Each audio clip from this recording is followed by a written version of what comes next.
millions, not billions of dollars. We also know that countries, many of whom are burdened by growing levels of debt, simply cannot afford to go green. Here we need a vast military-style campaign to marshal the strength of the global private sector, with trillions at its disposal, far beyond global GDP, and with the greatest respect, beyond even the governments of the world's leaders.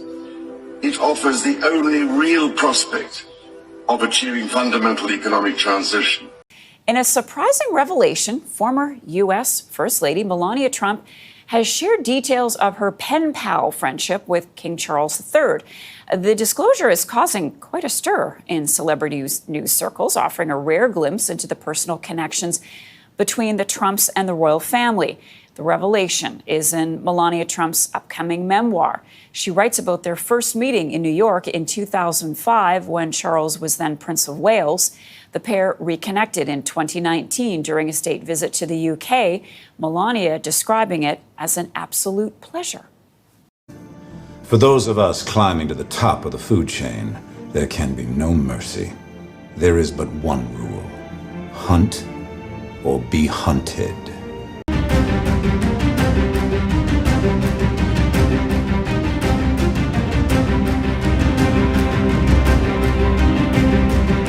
New tonight, President Joe Biden just pardoned his son Hunter, helping him avoid possible prison time. Hunter was going to be sentenced this month for federal felony gun convictions. He was also convicted on several tax-related charges in California.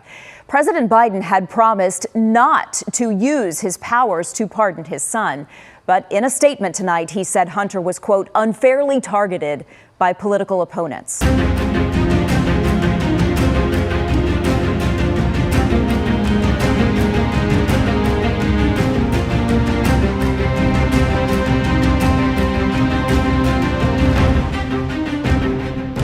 I don't care if you think I'm Satan reincarnated. The fact is, you can't look at that television.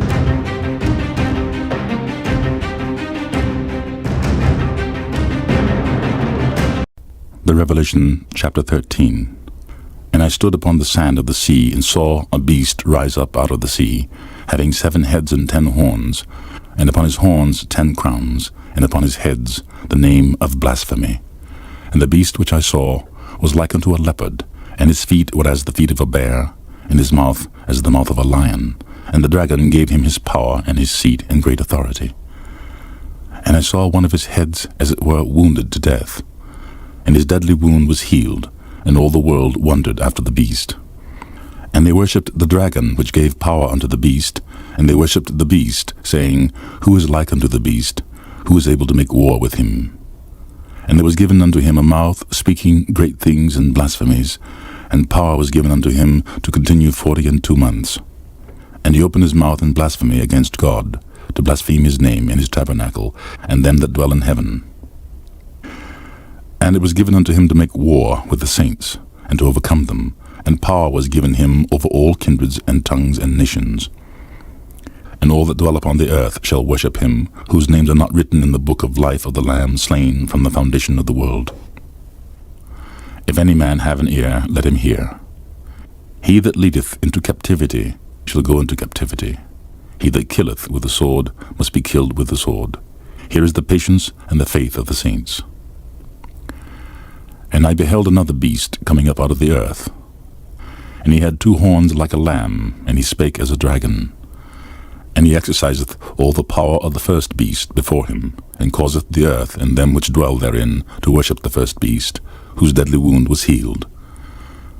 And he doeth great wonders, so that he maketh fire come down from heaven on the earth in the sight of men, and deceiveth them that dwell on the earth by the means of those miracles which he had power to do in the sight of the beast, saying to them that dwell on the earth that they should make an image to the beast, which had the wound by a sword, and did live. And he had power to give life unto the image of the beast, that the image of the beast should both speak, and cause that as many as would not worship the image of the beast should be killed. And he causeth all, both small and great, rich and poor, free and bond, to receive a mark on their right hand and on their foreheads. and that no man might buy or sell, save that he that had the mark, or the name of the beast, or the number of his name. Here is wisdom. Let him that hath understanding count the number of the beast, for it is the number of a man, and his number is 666. In breaking news now, Donald Trump has picked real estate developer Charles Kushner to be the next US ambassador to France. Now to that breaking news, President Trump announcing a new round of pardons, his second round in 24 hours. The list was revealed after the president had already left Washington to spend Christmas at Mar-a-Lago. Here's ABC's Chief Justice correspondent Pierre Thomas. Tonight, the president's pardon spree continues. It's becoming clear that the president wants to purge as much of special counsel Robert Mueller's prosecution legacy as possible. Trump granting a full pardon to self-proclaimed dirty trickster Roger Stone, one of his most loyal allies. Anything else? You're kidding me with the hand up, right? Is it cool if I take a picture with you? Yes, it's very cool. All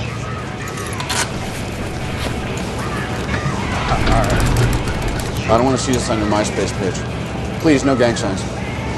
No, throw it up, I'm kidding. Yeah, peace. I love peace. I'll be out of a job with peace. I'm very happy with what I did. Also receiving a pardon tonight, the president's former campaign manager, Paul Manafort, who received the toughest sentence of any of Trump's associates entangled in the Mueller investigation. Manafort convicted of bank and tax fraud. The president already granted clemency to others charged in connection with the Mueller probe, pardoning Michael Flynn, his former national security advisor, George Papadopoulos, and an attorney charged early in the investigation. Tonight, Trump also pardoning someone close to his family, the father of his son-in-law, Jared Kushner. Charles Kushner pleaded guilty in 2005 to tax evasion, witness tampering, and making illegal campaign contributions. He served 14 months of a 2-year prison term. Mr. Kushner is the father-in-law of Ivanka Trump. He was pardoned by Mr. Trump when he was president in 2020 after pleading guilty to tax evasion and making illegal campaign donations. On his Truth Social account, the president-elect says he is a tremendous business leader, philanthropist and deal maker who will be a strong advocate representing our country and its interests. Napoleon, Alexander the Great, Donald Trump, we're all cut from the same cloth. This is Alexander the Great, and this is Helios, the sun god, and this is Apollyon, the destroyer, the beast from the pit from the book of Revelation. Faith is what has gotten me through difficult times in my life. When I lost my wife and daughter, when my son had stage 4 glioblastoma, it was a matter of months. Personally for me, faith, it's all about hope and purpose and strength. And for me, my religion is just an enormous sense of solace. I go to Mass and I say the Rosary. I find it to be incredibly comforting. And Kierkegaard said, faith sees best in the dark. President Trump, who attended Fordham, a Jesuit university, came face to face today with the first Jesuit Pope. The rest is history. Do you solemnly swear and affirm that the testimony you are about to give is the truth, the whole truth, and nothing but the truth? I do. Let the record reflect that the witness has answered in the affirmative. Mr. President, I want to thank you for appearing, and I hope we get to clear some things up for the American people. Mr. President, the floor is yours. You can take as long or as short as you like. If you have any written statement, we will include it after, and it will be part of the record. Mr. President, you are recognized. Thank you, Mr. Chairman, and to the other members of this committee. I have agreed to appear before this committee today because I'm guilty.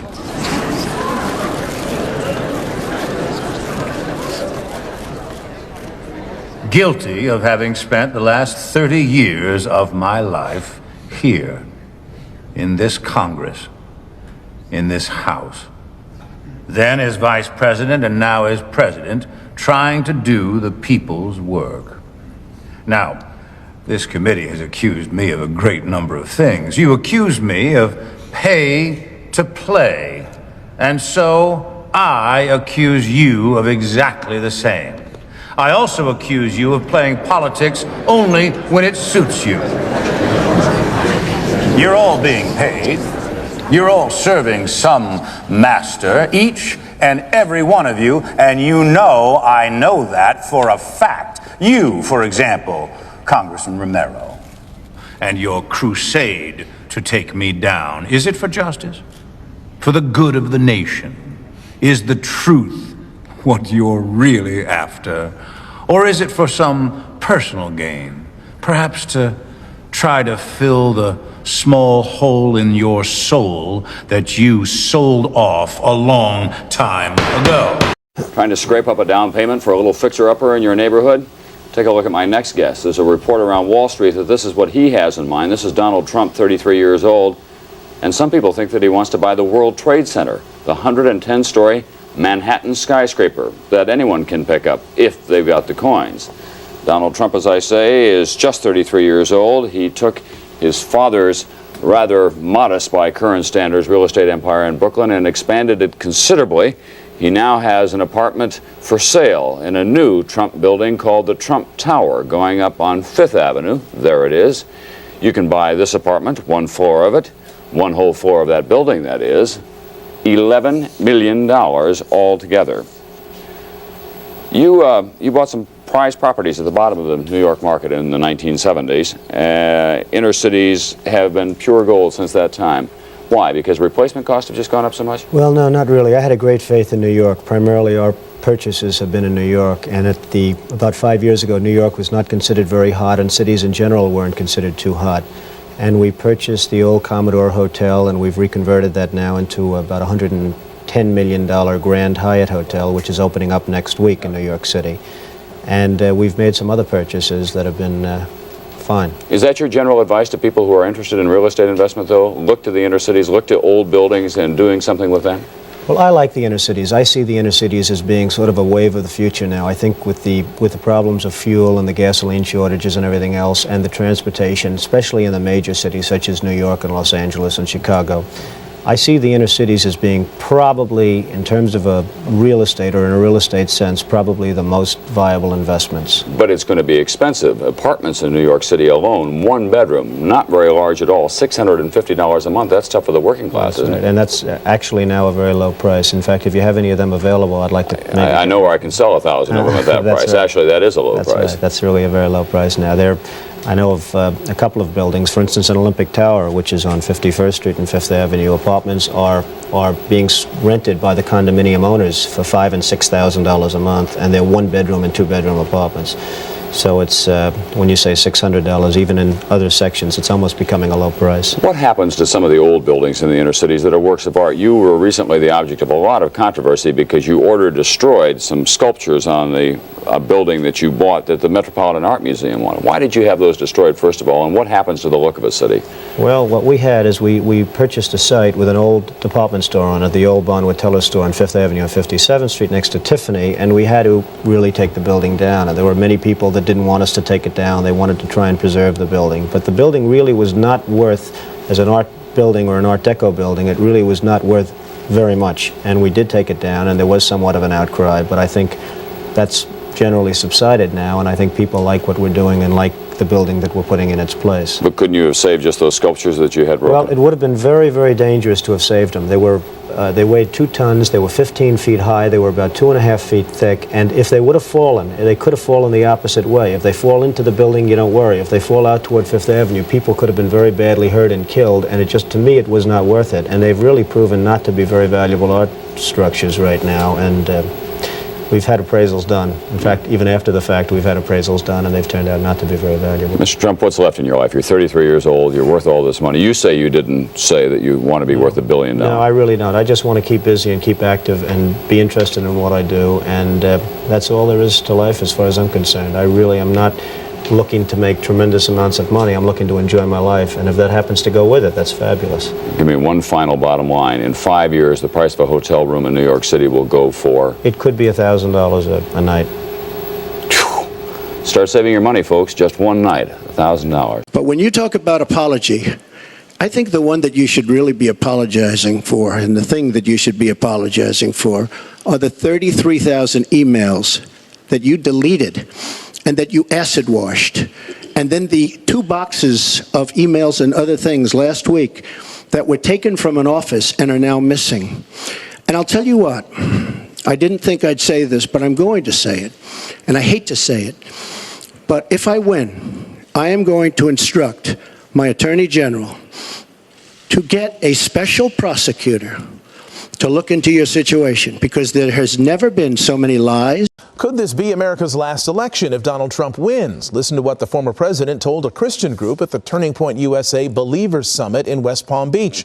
The former president telling the crowd that if they re-elect him to the White House, they won't have to worry about voting ever again. And again, Christians, get out and vote just this time. You won't have to do it anymore. 4 more years, you know what? It'll be fixed, it'll be fine. Oh,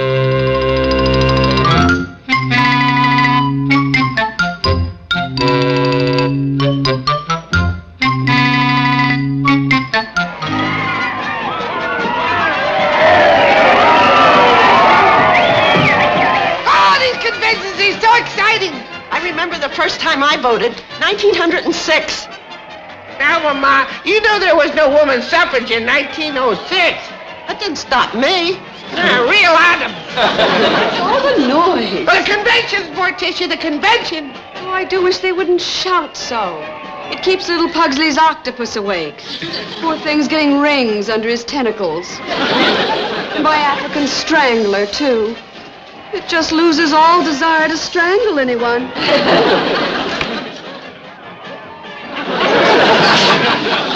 Oh, thank you, Thing. Dear Thing. It set such a good example for us. Show off.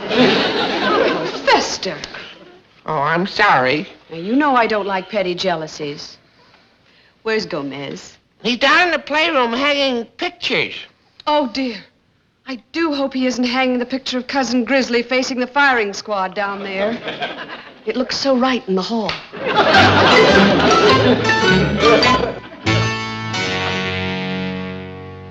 What are you doing, darling? Just getting the playroom into the election spirit.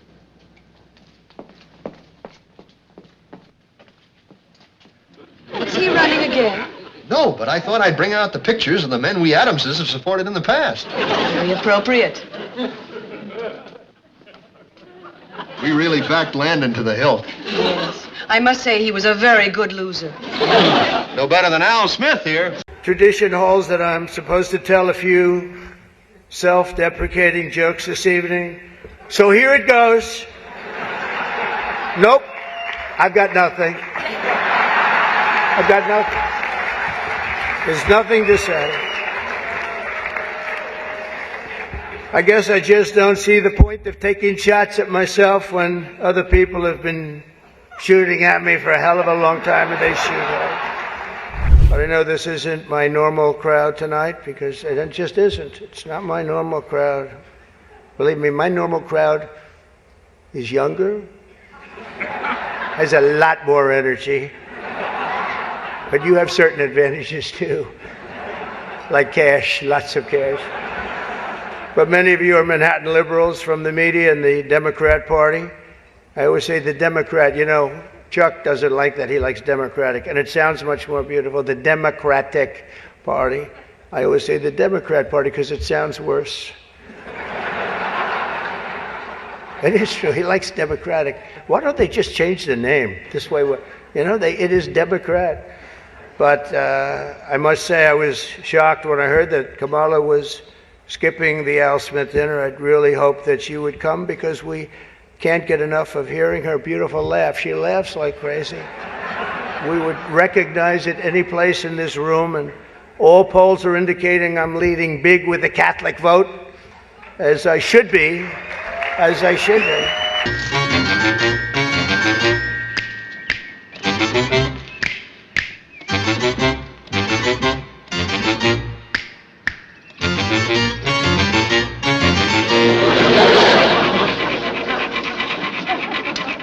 Howdy, neighbor. How do you do? Well, I see you picked your man. Yes, I have. Even heard you made a substantial contribution to his campaign. It's only money. Good. George Bass is my name. Adam's here. Is all this yours? Well, we go back to the cemetery. We all do. Sometime. It's nice to see citizens taking an interest in the election, even if they have backed the wrong man. Quimby? Why, he's our insurance man. Got us off the hook when my son Pugsley accidentally blew up the garage. But that's neither here nor there. You're right. My man promises to modernize the city.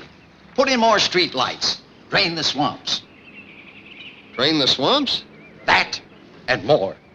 Well, maybe I have been a little hasty. Do you have a picture of your man? Do I have a picture of mine? There he is, the voice of progress. That's Sam L. Hilliard. Why, he's an old friend. I hope the L stands for Lucifer. It does. Flammas eius, Lucifer matutinus inveniat.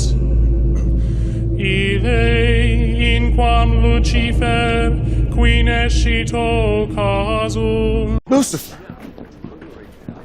I've been looking all over for you. Through here, go.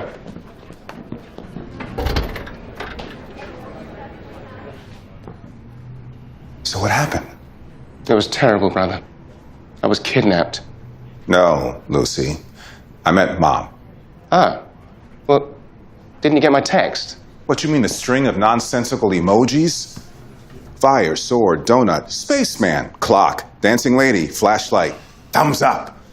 How am I supposed to know what that means? I ignited the flaming sword, used it to cut a hole in space and time. Mum's light flooded through it, then it closed up behind her. All good. An interesting point regarding the obelisk in Washington, the Washington Monument. The column is 6,666 inches high, and each side is 666 inches long. Now, obviously, this cannot be an accident, because we remember that the Antichrist's number in the Bible is 666.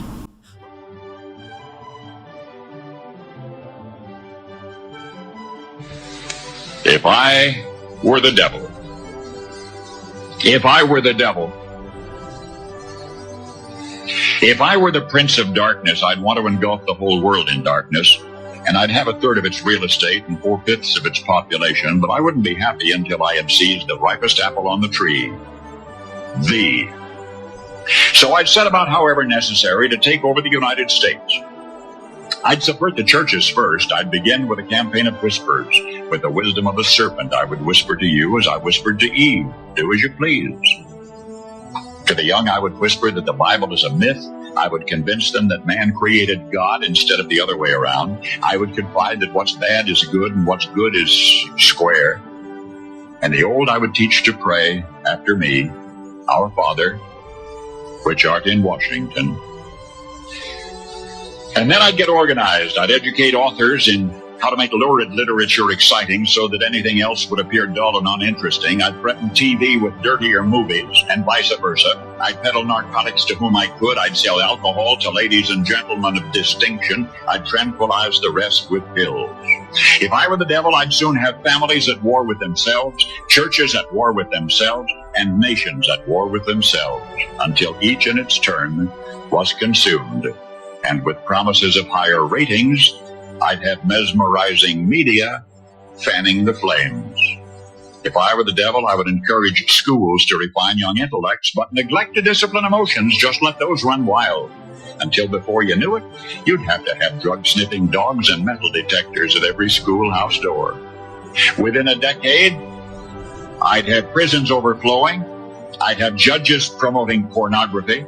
Soon I could evict God from the courthouse, then from the schoolhouse, and then from the houses of Congress. And in his own churches, I would substitute psychology for religion and deify science. I would lure priests and pastors into misusing boys and girls and church money. If I were the devil, I'd make the symbol of Easter an egg and the symbol of Christmas a bottle. If I were the devil, I'd take from those who have and give to those who wanted until I had killed the incentive of the ambitious. What'll you bet? I couldn't get whole states to promote gambling as the way to get rich. I would caution against extremes in hard work, in patriotism, in moral conduct. I would convince the young that marriage is old-fashioned, that swinging is more fun, that what you see on TV is the way to be. And thus I could undress you in public, and I could lure you into bed with diseases for which there is no cure. In other words, if I were the devil, I'd just keep right on doing what he's doing. Paul Harvey. Good day. Experts and citizens alike are sounding alarms about various aspects of the country's huge push into artificial intelligence. These classrooms are laboratories for future generations. And while these new tools may potentially help some 200 million students raise their grades, just how this all works out won't be apparent until they become adult citizens.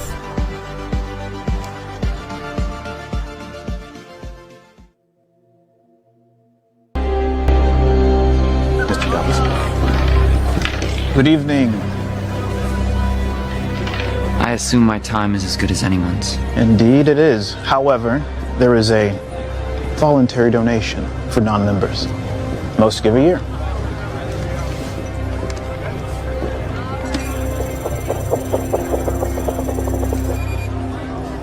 What's your game? Poker. Right this way. What's the limit? There is none.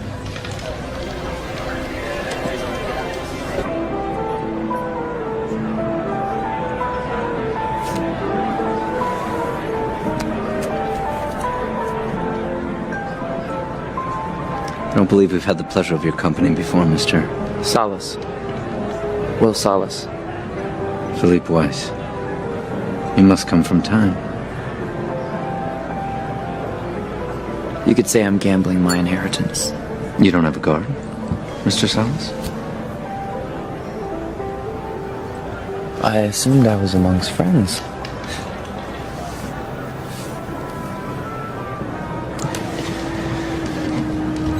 Bet you 50 years.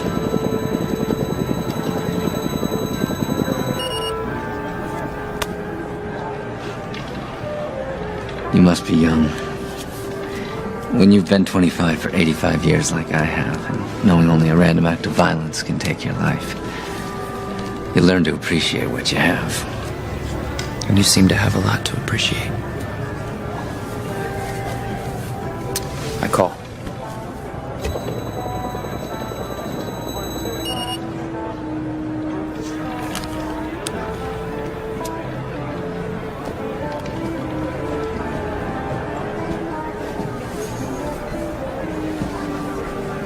Of course, some think what we have is unfair. The time difference between zones. I've heard that. But isn't this just the next logical step in our evolution? And hasn't evolution always been unfair? It's always been survival of the fittest. Raise you another 2 centuries. This is merely Darwinian capitalism. Natural selection. Absolutely. The strong survive. And I think your hand is weak. I call.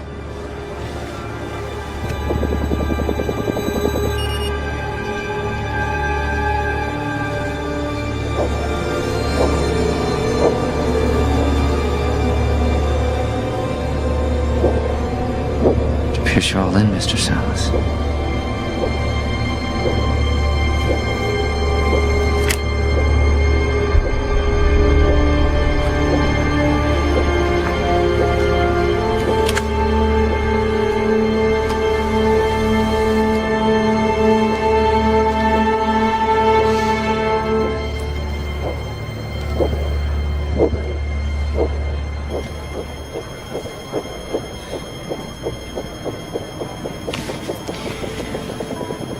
Figures.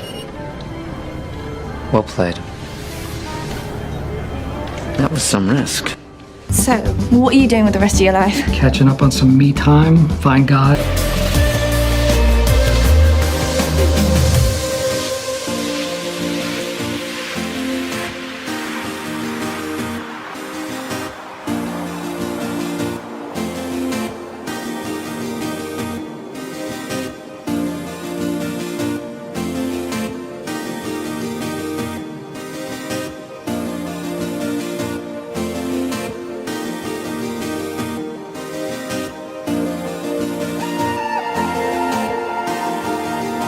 future that Ernest Cline, the writer of the book, envisioned. I was very careful with Ernie collaborating with me every step of the way to be able to find the movie narrative inside this dense forest of Ernie's profound imagination. The Oasis being the ultimate toy box with all the toys in the world, and then playing that with one of the greatest filmmakers of all time. It results in just amazing action and such a fun adventure. Ernest Cline is such a visionary, and I think has seen the future before any of us possibly could even imagine it.